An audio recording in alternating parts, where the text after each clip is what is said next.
మనోకామన టెంపుల్కి వెళ్తున్నాం మనం. అమ్మవారు చాలా శక్తివంతమైన అమ్మవారు అని చెప్పారు, ఖచ్చితంగా దర్శించుకోవాలని చెప్పి. సో ఇందులో భాగంగా ప్రస్తుతం మనం అమ్మవారి దగ్గరికి వెళ్ళాలంటే 2 మార్గాలు ఉంటాయి. ఒకటి రోప్ వే, ఇప్పుడు మనం వెళ్తున్నది ఇది మొత్తం ప్రపంచంలోనే లాంగెస్ట్ రోప్ వే అని చెప్తారండి. 7 hills మనం దాటుకుంటూ వెళ్తాం. ఇప్పుడు చాలా పీక్కి వెళ్తున్నాను నేను. అదే ఇక్కడ మీకు విజువల్స్ చూస్తే అర్థమవుతుంది.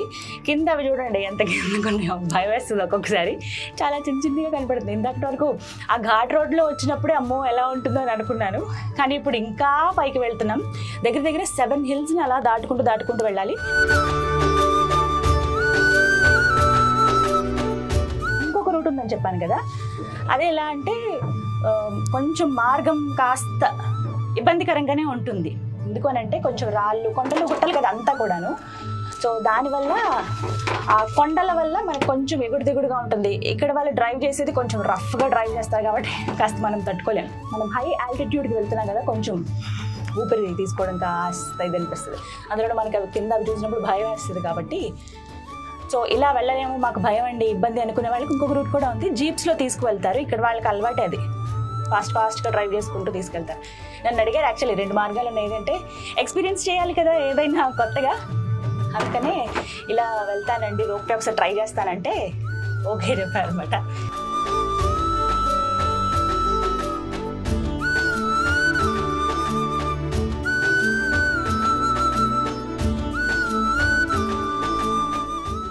దీనికి సంబంధించిన టికెట్ ప్రైజ్ నేపాల్ కరెన్సీలో మనకి 1072 రూపీస్ అండి ఇది. అండ్ ఇండియన్ కరెన్సీలో అయితే మనకి ఖచ్చితంగా డిఫరెన్స్ ఉంటుంది, ఇంకొంచెం తక్కువ పడుతుంది మనకైతే. అమ్మవారి దయ దర్శనం అయితే కలుగుతుంది, అది అదృష్టం.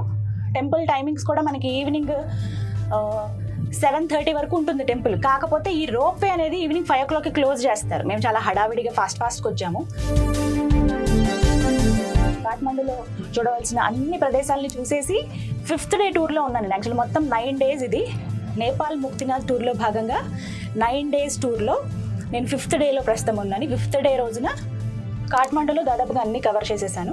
సో నెక్స్ట్ మనోకామన, ఇక్కడ నుంచి మళ్ళీ పోఖ్రా వెళ్ళాల్సి ఉంటుంది. సో ఈ టెంపుల్ ఎలా అయినా చూడాలి అంటే వీళ్ళ లిస్ట్లో కూడా ఉంది, Sri Gayatri tours and travels వారి లిస్ట్లో ఖచ్చితంగా చూడాల్సిన టెంపుల్స్ ఏవైతే ఉన్నాయో ప్లేసెస్ అవి. అందులో భాగంగా మనోకామనాదేవి అనగానే చెప్పారు, మనసులో మీరు ఏ కోరికలు కోరుకున్నా అమ్మవారు తీరుస్తారు. చక్కగా వెళ్ళి ప్రశాంతంగా దండం పెట్టుకోండి.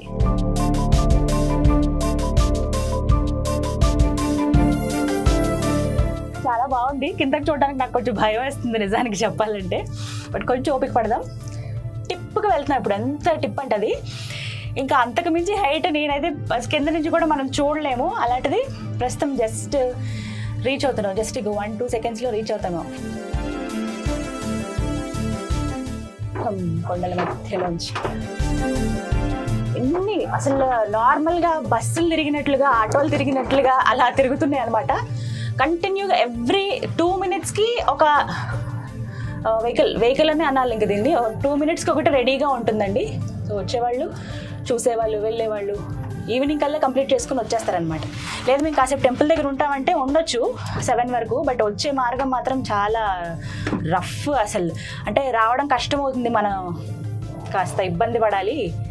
వాళ్ళు బాగానే తీసుకువెళ్తారు, బాగానే వచ్చేస్తారు, కానీ మనకు అలవాటు ఉండదు కదా ఎగుడు దిగుడు రోడ్లలో.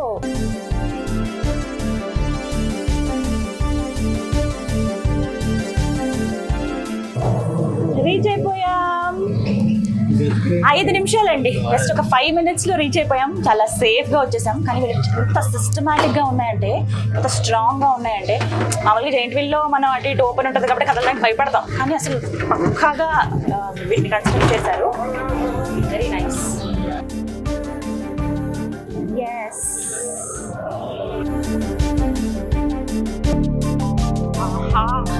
సూపర్ అసలు. మరి కాసేపట్లో అమ్మవారి దర్శనం. ఇక్కడ అన్ని స్టాల్స్ ఉన్నాయి, చిన్న షాప్స్. తెలుసు కదా, ఫోటో షాప్స్ ఉన్నాయి, రెస్టారెంట్స్ ఉన్నాయి, చిన్న హోటల్స్, అమ్మవారికి తీసుకువెళ్ళడానికి పూజవి.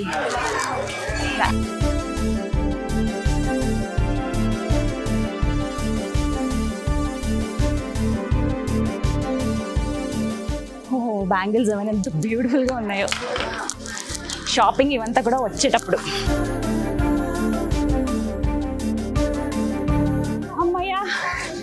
ఎట్టకేళ్లకు అమ్మవారి దగ్గరికి వచ్చేసామండి. నిజానికి రోప్ వరకు వచ్చాం, బాగానే ఉంది. అక్కడి నుంచి మళ్ళీ ఒక 200 స్టెప్స్ ఎక్కాల్సి ఉంటుంది అనమాట. అందుకే కొంచెం ఆయాసం వస్తుంది.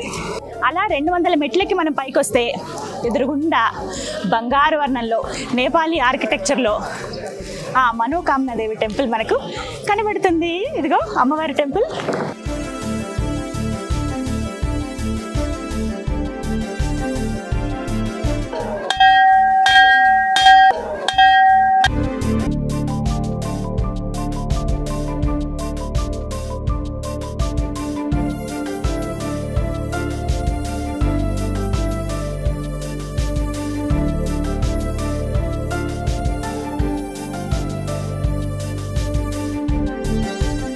ఎంత బాగా దర్శనమైందో. అమ్మవారు చాలా కరుణించారు. అంటే వెళ్ళగానే మనకు ఒక భావన వస్తుంది కదా, ఆ పాజిటివ్ వైబ్ మనం అందుకోగలుగుతాము.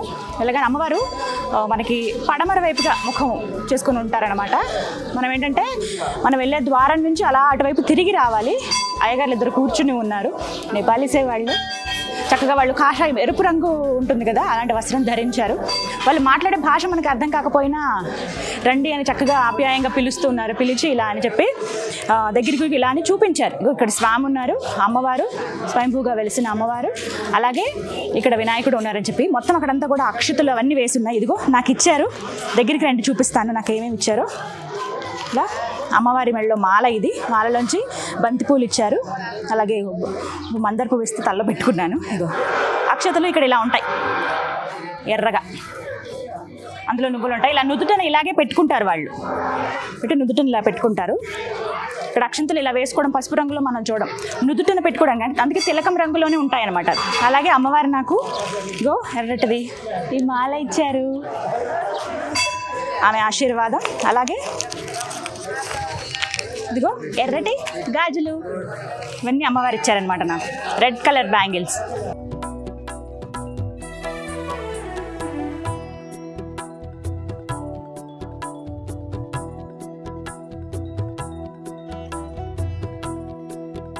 నేను ఎందుకు కిందకి వచ్చేటప్పుడు అనుకున్నా, అబ్బా గాజులు ఎంత బాగున్నాయి, వెళ్ళేటప్పుడు తీసుకుందాము. రెడ్ కలర్ బాగా చూడగానే ఇలా అనిపించాయి. సరే ఇప్పుడు ఈ హడావిడిలో ఇవన్నీ తీసుకుంటూ వెళ్తే ముందు అమ్మవారిని చూడాలి కదా అని వెళ్ళాను. మనసులో కోరిక ఆవిడకి తెలిసిందేమో, అందుకే రెడ్ కలర్ బ్యాంగిల్స్ ఇచ్చారు. చాలా సంతోషం. అమ్మవారి పేరే అది, మనోకామనా దేవి. మనసులో మనం ఎటువంటి కోరికలతో వెళితే ఆ కోరిక ధర్మబద్ధంగా ఉంటే ఖచ్చితంగా ఆమె అనుగ్రహం ఉంటుంది, ఆమె నెరవేరుస్తుంది అని. అద్భుతంగా ఉందండి. లోపలంతా ఒక పందిరిలా ఉంది. పందిరి కింద అమ్మవారి స్వయంభూగా వెలిసినటువంటి, ఆ పైన ఇలా పందిరిలాగా వేశారు. పూర్తిగా లోపలంతా బంగారు తాపడం అనమాట. అమ్మవారు ఆ లోపల అలా కూర్చునుందా ఆవిడ అన్నట్టుగా అనిపిస్తుంది మనకి చూసినప్పుడు. మొత్తం అక్షతలతో ఎర్రగా నిండిపోయి ఉందన్నమాట. ఆమె రూపం అంతే కదా, ఇంత బొట్టు పెట్టుకుని ఉంటారు కదా పసుపు ముఖం వేసుకుని, అలాగే అనిపించారు. ఎందుకు ఆ భావన కలిగింది నాకు. చాలా అద్భుతమైన, అంటే అది స్టార్టింగ్ నుంచి లోపల అడుగుపెట్టిన దగ్గర నుంచి, ఎక్కడ కింద పార్కింగ్ దగ్గర అడుగుపెట్టిన దగ్గర నుంచి ఒక రకమైన ఫీలింగ్. అంటే ఎప్పటి నుంచో చూడాలనుకున్న వాళ్ళని చూస్తుంటే ఎలాంటి భావన కలుగుతుంది. అలా నిజానికి నేపాల్ టూర్ ఉంది అన్నప్పుడు చెప్పినప్పుడు మాత్రమే నాకు ఈ అమ్మవారి గురించి తెలుసండి. కానీ ఎప్పటి నుంచో అనుబంధం ఉన్నట్లుగా ఎప్పుడెప్పుడు చూద్దాం అని ఆ రోపే ఒక డిఫరెంట్ ఎక్స్పీరియన్స్. పీక్ లెవెల్ అంటారు కదా, అలా ఇంక ఇక్కడికి వచ్చాక హడావిడిగా పరిగెత్తుకుంటూ వచ్చాను. ఆవిడ శాంతంగా అలా లోపలికి పిలిచి నన్ను ఇలా ఒళ్ళు ఆప్యాయంగా పలకరించినట్టు అనిపించింది. కాసేపు వాళ్ళు కూర్చొని ఇచ్చారు.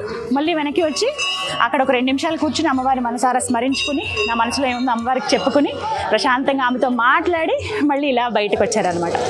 చాలా సంతోషంగా ఉంది. ఈ నేపాల్ ముక్తినాథ్ టూర్లో ది బెస్ట్ ఎక్స్పీరియన్స్ ఉంది నాకు అని అంటే కనుక రోప్వేల పైకి వచ్చినటువంటి నేను దర్శనం చేసుకున్న ఈ మనోకామనా దేవి అమ్మవారి ఆలయమే. ఇక్కడ నుంచి చూడండి ఎంత బ్యూటిఫుల్గా కనిపిస్తుందో. నేపాల్ అంతా కూడా మనకి ఇదే ఆర్కిటెక్చర్ అండి. కిందంతా ఇటుకలతో నిర్మిస్తారు, సైడ్స్ అంతా వుడెన్ తోటి వర్క్ ఉంటుంది. ఇక పైనంతా బంగారు పూత, అదంతా కూడా బంగారు రేకుతోటి అనమాట. ఆ కన్స్ట్రక్షన్ అంతా అన్నీ సిమిలర్గా అలాగే ఉంటాయి. మనం ఎంత దూరం నుంచి చూసినా కూడా ఆ గోపురం పైన టిప్ ఉంటుంది చూసారా, అది కనిపిస్తుంది అనమాట. ఈ ఆవరణ అంతా ఇగోండి ఇలా చుట్టూ ప్రదక్షిణ చేసేవారు పైన గర్భగుడి దగ్గర చేయొచ్చు, లేదంటే చుట్టూ ఇలా చేయొచ్చు. ఇక్కడ ఇంకొకటి ఏంటంటే అమ్మవారికి బలులు సమర్పిస్తారు. మేము వచ్చేటప్పుడు ఒక మేకపోతుని తీసుకొని వచ్చారు. ఇలా కోళ్ళు కూడా మనం దారిలో చూస్తాం, మేకపోతులు. అలాగే ప్రత్యేకించి నవరాత్రుల్లో శ్రావణ మాసం టైంలోనండి చాలా విశేషంగా ఘనంగా పూజలు జరుగుతాయి. ఇక్కడ చాలా స్పెషల్ అవి. ఆ టైంలో వస్తే మరీ మంచిది. నేపాల్ టూర్ అంటే ఒక పర్టికులర్ టైమింగ్స్ ఉంటాయి కదా, ఇలాంటి టైంలో వస్తేనే బెటర్ అన్నారు. అందుకే నేను ఏప్రిల్ మధ్యలో వచ్చాను అనమాట. చాలా మంచి ఎక్స్పీరియన్స్ నాకైతే. ఇంకా కాసేపు అమ్మవారితో మాట్లాడాలి, ఆమెతో ఏదో ముచ్చటించాలన్న భావన ఉంది. కాసేపు కూర్చుని ఇక్కడ ధ్యానం చేసుకోవచ్చు అని చెప్పారు. సో కాసేపు నేను ధ్యానం చేసుకుంటాను.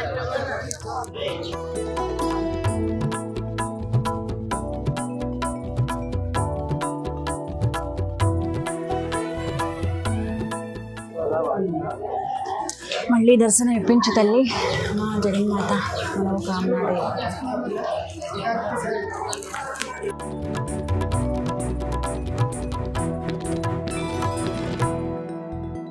ఆలయం వెనుక భాగంలో నవదుర్గలు కొలువై ఉన్నారండి. ఎవరైతే గుప్త దేవతలు అంటారు కదా, ఆ పూజలు చేసేవాళ్ళు, సాధన చేసేవాళ్ళు ఇక్కడికి వచ్చి సాధన చేస్తూ ఉంటారనమాట. ఆలయం వెనుక భాగంలో మనకి వరుసగా అమ్మవారి విగ్రహాలు కనిపిస్తాయి. అక్కడ కూడా అభిషేకాలు అవి కూడా చేసుకుంటారు చాలా మంది.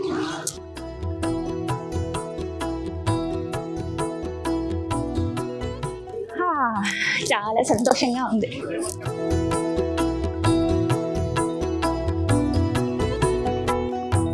ఇంకోటి ఇది చూసారా, కొంచెం డిఫరెంట్గా ఉంది.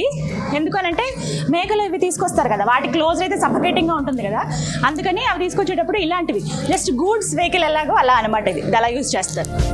ఇంకా వీళ్ళు ఎక్కుతున్నారు కదా, ఏమన్నా పదార్థాలు తీసుకురావాలంటే గ్రాసరీస్ కానీ ఏమన్నా, అంటే ఇక్కడ చాలా హిల్ ఏరియా కదండి, కొన్ని అలా తీసుకురాలేరు జీప్స్లో, అలాంటివి ఇంట్లో తీసుకొచ్చేస్తారనమాట. ఒకటి గమనించారా, వెనకాల ఇంకెవ్వరు లేరు, మనమే లాస్ట్ అనమాట, లాస్ట్ దర్శనం. రోప్ వెళ్ళే వాళ్ళకి లాస్ట్. ఆల్రెడీ మన కోసం పాపం ఒక 20 నిమిషాలు కాస్త ఎక్స్టెండ్ చేశారు. 5:19 అయింది time. Yes, let's get in. జగన్మాత తల్లి థ్యాంక్ యూ. మనం వెనక్కి వెళ్ళిపోతున్నాం. దర్శనం కంప్లీట్ చేసుకుని చెప్పే కదా 20 minutes 5:20 వరకు టైం ఇచ్చారండి. యాక్చువల్లీ 5 వరకే, బట్ ఒక 20 minutes ఇలాగే హడావిడిగా వచ్చి లోపల ఏమైనా దర్శనానికి ఇబ్బంది అయ్యి కొంచెం ఆగిన వాళ్ళు ఉంటారు కదా, క్యూ లైన్లో ఉన్న వాళ్ళు, అలాంటి వాళ్ళ కోసం కొంచెం ఒక 20 minutes ఇస్తారనమాట. సో మళ్ళీ మనం రిటర్న్ అవుతున్నాము. నాకు అనిపించింది ఇందాక ఏదో భయంతో సరిగ్గా నేను ఎంజాయ్ చేయలేదేమో, చూడలేకపోయానేమో అనిపించింది. మళ్ళీ ఇంకా ఇదే వేలో వెనక్కి వస్తున్నాము. మన టికెట్ తీసుకునేటప్పుడు అప్ అండ్ డౌన్ తీసుకోవాలి, అవి జాగ్రత్తగా మనతో పాటు పెట్టుకోవాలి. స్ట్రిక్ట్ రూల్స్ ఉంటాయి. మరీ ముఖ్యంగా rope way the best and safe అని చెప్తానండి. ఇక్కడ మధ్యలో చూసారా, అవన్నీ ఊర్లు అనమాట, విలేజెస్. అలానే మనం వస్తాం. ఒకవేళ జీప్లో వస్తే ఇలా ఊర్లు దాటుకుంటూ కొండలు గుట్టలు ఇవి ఇలా దాటుకుంటూ రావాలన్నమాట. ఇలా ఇళ్ళన్నీ కూడా ఇలా ఇటుకలతోనే కట్టుకుంటారు. పైన జస్ట్ ఇట్లా వుడ్ తోటి కవర్ చేసుకుంటారు. అంటే కొండల మీద కదా కట్టుకునేది, మంచైనా ఎండైనా చలైనా అవన్నీ తట్టుకోవాలి. మనం కింద నుంచి చూసుకుంటేనండి దగ్గర ఒక 50 గ్రామాలు ఉంటాయి. వాళ్ళు ఏంటంటే ఇక్కడే వాళ్ళ జీవనాధారం, వాళ్ళు పుట్టింది పెరిగింది అంతా అక్కడేనమాట, వాళ్ళ లైఫ్ అంతా అక్కడే. అందులో ఏంటి, వాళ్ళు అక్కడే పంటలు పండించుకుంటారు, అవే తింటారు. మళ్ళీ కిందకి వెళ్ళి ఊర్లు వెళ్ళి అంటే సిటీకి వెళ్ళి అన్ని తెచ్చుకోవడం అనేది ఎప్పుడో ఒకసారి ఉంటుందేమో మేబీ. మొత్తం వాళ్ళ జీవితం అంతా అక్కడే కంప్లీట్గా అనమాట. వాళ్ళ స్టెప్ కల్టివేషన్ కూడా మనం చూస్తాము. అంటే కొండలు కదా, కొద్దిగా ఇలా వాళ్ళు ఒక 1/2 ఎకరంలో ఒక పంట, ఒక 1/2 ఎకరం వాళ్ళకి అవే కదా, ఇంకెవరికో ఇవ్వాల్సిన అవసరం లేదు. వాళ్ళు ఉన్న 4 ఫ్యామిలీలు తినడానికి సరిపోతుంది కాబట్టి స్టెప్ కల్టివేషన్ పద్ధతిలో వాళ్ళు పండించుకుంటారంట. ఇక్కడ చూడండి, ఒకటే ఇల్లు ఉంది, భలే బ్యూటిఫుల్గా ఉంది. ఇది కొంచెం చిన్న చినుకులు పడుతున్నప్పుడు అప్పుడైతే ఇంకా బ్యూటిఫుల్గా కనిపిస్తుంది. ఇవ్వండి, ఇక్కడ మీకు రోడ్ కనిపిస్తుంది చూసారా, ఇదే రోడ్ వే. జీపులో లోకల్ విలేజ్ జీప్స్ ఉంటాయి, ఈ వేలోనే రావాల్సి ఉంటుంది అనమాట. కొండల మధ్యలో రోడ్డు ఎలా ఉందో చూడండి. ఆ ఎక్స్పీరియన్స్ కూడా చాలా బాగుంటుందట. పర్వాలేదు, వెళ్ళొచ్చు, కానీ ఒక 1 hour దాకా పడుతుంది. మనం అంతసేపు పట్టలేం కదా. మన షెడ్యూల్స్ ఏంటంటే ఇలా టూర్స్కి వచ్చినప్పుడు మనం టైట్ షెడ్యూల్ వేసుకుంటాం. ఇది అయిపోయిన తర్వాత నెక్స్ట్ టెంపుల్, ఇంకొకటి అని అనుకుంటాం కదా. సో అందులో భాగంగా ఇది జస్ట్ ఒక 5-10 నిమిషాల్లో మనం కిందకి వెళ్ళిపోతాం. ఇవేంటంటే ఒక్కొక్క స్టేజ్ దాటినట్టుగా ఒక పోల్స్ ఇలా ఉన్నాయి చూసారా, పెద్దవి. అక్కడ వాళ్ళకి ఇండికేషన్ వెళ్ళిపోద్ది, అంతా ఆటోమేటిక్ అండి. ఏది ఇక్కడ వేరే సెపరేట్గా ఇంకొకళ్ళు మన దగ్గర కూర్చోరు. మనం ఒక గ్రూప్గా ఒక 6 కూర్చోడానికి వీలుగా ఉంటుంది. ఒక్కసారి చూడండి, మా టీం కూర్చున్నారు. జస్ట్ ఒక 6 members కూర్చోవచ్చు. నేను ఇతల పక్క ఇక్కడ ఎస్ కరెక్ట్గా. పిల్లలు మరీ చిన్నపిల్లలు కాకుండా కొంచెం పర్వాలేదు, 5 years వాళ్ళనైతే అలౌ చేస్తున్నారండి. చిన్నపిల్లలు అంటే వాళ్ళకి కొంచెం హై ఆల్టిట్యూడ్ ఏమైనా ప్రాబ్లం ఉంటుందేమో అని వాళ్ళకి తెలుస్తుంది కదా. సో అలాంటి వాళ్ళు అవాయిడ్ చేసి ఆ రూట్లో రావచ్చు. లేదు మేము ధైర్యవంతులం, మేము డిఫరెంట్ ఎక్స్పీరియన్స్ చేయాలనుకుంటున్నాం, నేచర్ని ఎంజాయ్ చేయాలనుకుంటున్నాం, ఇలాగే వెళ్ళి అమ్మవారిని దర్శించుకోవాలనుకుంటున్నాం అంటే కనుక చక్కగా ఇలాగే రావచ్చు. ఇక్కడ వీళ్ళకి చిన్న స్కూల్స్ కూడా ఉంటాయి, చిన్ని జస్ట్ ఫస్ట్ ఎయిడ్ లాగా చిన్ని హాస్పిటల్స్ అవన్నీ ఉంటాయి. ఇంకా ఒక విలేజ్ లాగానే అనమాట. వాళ్ళు ఉండేది కొండ మీదే, కానీ అన్ని సౌకర్యాలు వాళ్ళకి కావాల్సిన సౌకర్యాలన్నీ కూడా ఏర్పాటు చేసుకుంటారు. ఇదంతా విలేజే, పర్లేదు బాగానే ఉంది. దగ్గర దగ్గర ఒక 50 నుంచి 70 ఇళ్ళ దాకా ఉన్నాయి. ఇగో ఎంత బాగా కన్స్ట్రక్ట్ చేసుకున్నారో చూడండి. నార్మల్గా ల్యాండ్ పైన చేసుకున్నట్టే చేసుకున్నారు. ఓ బాగుంది. ఓ అక్కడ ఇంకా చాలా దగ్గరికి కట్టుకున్నారు చూడండి. కిందంతా వుడ్స్ తోటి వేశారు, పైనేమో రేకులతోటి కవర్ చేసుకున్నారు. చాలా బ్యూటిఫుల్గా ఉంది. రివర్ ఒకటి మధ్యలో అలా పారుతున్నట్టు మనం చూడొచ్చు. అసలు ఇంకా ఎక్కువ అంటే వర్షాకాలంలో అయితే ఆ హిమాలయాల్లోంచి ఆ కొండల మధ్యలోంచి అలా ఎక్కువ ఫ్లోటింగ్ తోటి వస్తూ ఉంటాయి. అసలు సూపర్గా ఉంటుంది అంటే చూడటానికి. నాకు ఆల్రెడీ ఎక్స్పీరియన్స్ చేసిన వాళ్ళు చెప్పారు. మనోకామన టెంపుల్కి వెళ్ళినప్పుడు కొంచెం వర్షాకాలం అలాంటి టైంలో, మరీ డీప్ వర్షాలు కాకుండా అలా వర్షాలు వచ్చినప్పుడు వెళ్తే రివర్ నిండుగా ఉంటుంది, చూడొచ్చు, చాలా బాగుంటుందని చెప్పారు. ఎంత బాగుందో. ఎస్, మనం ఇంకా కిందకి రీచ్ అవుతున్నాము. ఆల్మోస్ట్ ఒక 2 కిలోమీటర్స్ వరకు హైట్ మనం వెళ్ళుంటామండి. అంటే డైరెక్ట్ స్ట్రైట్ హైట్ వెళ్ళాం కదా, ఇంక్లైన్ అనమాట. నెమ్మదిగా అలా క్రాస్గా వెళ్తూ ఉంటాము. దగ్గరికి రీచ్ అవుతున్న కొద్దీ తెలుస్తుంది మనకి. అదంతా పార్కింగ్ ఏరియా, మధ్యలో రివర్, అది దాటుకుంటూ అలా వచ్చాం అనమాట. సో మెయిన్ రోడ్ అది, కొండ పక్కకు ఉంది చూసారా, అదంతా కూడా మెయిన్ రోడ్డే. ఇది కూడా ఒక ఘాట్ రోడ్ ఉంటుంది. లోపలికి ఎంట్రన్స్ మనకి చాలా బ్యూటిఫుల్గా గ్రీనరీ కనిపిస్తుంది. కిందంతా రెస్టారెంట్స్, రిలాక్స్ అవ్వడానికి అన్నీ ఉంటాయి. అంటే దగ్గర టైం మనం పెట్టుకుని రావచ్చండి. ఒక పూట ఇక్కడ మనం ఎంజాయ్ చేద్దాము అని అనుకున్న వాళ్ళు అయితే హ్యాపీగా రిలాక్స్ అయ్యి రావచ్చు.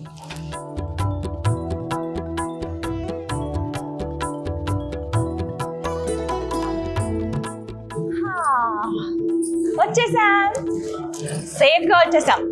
చక్కగా తీసుకొచ్చారు అమ్మగారు. చూసారా, ఇవన్నీ కూడా ఈ కార్స్ ఏవైతే ఉంటాయో రోప్ వేలో మనం వెళ్ళినటువంటి కార్స్ అంటారట వాటిని. అవి ఆ రూమ్ లో మొత్తం స్టాక్ ఉన్నాయి. చూసారా, మొత్తం 60 వరకు ఉంటాయి. ఇవన్నీ ఏంటంటే అప్ అండ్ డౌన్ సర్వీసెస్ అనమాట. ప్రతి 3 నిమిషాలకు ఒకటి వస్తూ ఉంటుంది. వీటికి పర్టికులర్ గా ఇంత డిస్టెన్స్ అని మెయింటైన్ చేస్తారు. ఇక్కడ నుంచే ఆపరేషన్ అంతా కూడా జరుగుతుంది అనమాట. మొత్తం ఇక్కడ నుంచి ఆపరేట్ చేస్తారు. Very strong and safe. మొత్తానికి చక్కగా ఆ మనోకామనాదేవి దర్శనం అయితే జరిగిపోయిందండి. చాలా బాగా జరిగింది దర్శనం. నేను అనుకున్న దానికన్నా బాగా జరిగింది. వెళ్ళేటప్పుడు హడావిడిగా టైం అయిపోతుంది అనుకుంటూ వెళ్ళాను. బట్ ఉన్న లోపల గర్భగుడిలో నేను కూర్చుని ధ్యానం చేసుకున్న 2 నిమిషాలు చాలా ప్రశాంతంగా గడిపాను. అది చాలా ఈ జీవితానికి. ఏమన్నా ఆ అమ్మవారి అనుగ్రహం ఉంటేనే మనం అక్కడ దాకా వెళ్తామని అంటారు. ఏ దేవత అయినా, ఏ దేవుడైనా సరే వారు రప్పించుకుంటేనే మనం వెళ్ళేది. అమ్మవారు ఈ విధంగా రప్పించుకున్నారు. మీ అందరికీ కూడా ఈ మార్గం చెప్పాలి, వెళ్ళాలి అని అనుకునే వాళ్ళకి ఒక క్లారిటీ వస్తే చాలు. నా తాపత్రయం కూడా అదే. నేపాల్ వచ్చినప్పుడు మీకు కరెక్ట్గా చెప్తారండి. మనోకామనాదేవి టెంపుల్కి ఎలా వెళ్ళాలంటే ఈ వరుసగా చూసుకుంటురండి. జనక్పూర్ నుంచి కాఠ్మండు నుంచి దగ్గర మనకి ఘాట్ రోడ్ కదా, కొంచెం టైం పడుతుంది. ఓపికతో రండి. 5 గంటల టైం పడుతుంది మనకి. మహా అయితే ఒక 137 కిలోమీటర్లు ఉండొచ్చు, అంతే ఉంటుంది. 5 అవర్స్ అయితే టైం పడుతుంది. ఎందుకంటే ఘాట్ రోడ్డు మధ్యలో రోడ్ వర్క్ జరుగుతుంది. అందులో ఘాట్ కదా, ఎదురు వెహికల్స్ క్రాస్ చేయడానికి ఉండదు, ఆపోజిట్ వచ్చేస్తూ ఉంటాయి. అదొకటి. ఒకవేళ సింగిల్ వేలో వెళ్తున్నా కూడా మనం క్రాస్ చేసి ఓవర్టేక్ చేసి వెళ్ళడానికి ఉండదు. కాబట్టి జాగ్రత్తగా వెళ్ళి రావాలి. అదొకటి గుర్తుపెట్టుకోండి. ఇక్కడ నుంచి నెక్స్ట్ మళ్ళీ పోఖ్రా వెళ్ళి అక్కడి నుంచి మళ్ళీ ముక్తినాథ్, అసలే ఆ స్వామి దర్శనం చేసుకోవాలి కదా. ఇలా వరుసగా ఉంటాయి. ఇవన్నీ కూడా పర్ఫెక్ట్గా ప్లాన్ చేసుకోండి. వెళ్దాం అనుకుంటే మీ అంతటా మీరు వెళ్ళొచ్చు. లేదంటే గాయత్రి టూర్స్ అండ్ ట్రావెల్ వాళ్ళు మంచి సర్వీస్ అందిస్తూ ఉన్నారు. పక్కగా ప్లానింగ్ తోటి అలా కూడా మీరు వెళ్ళొచ్చు అనమాట.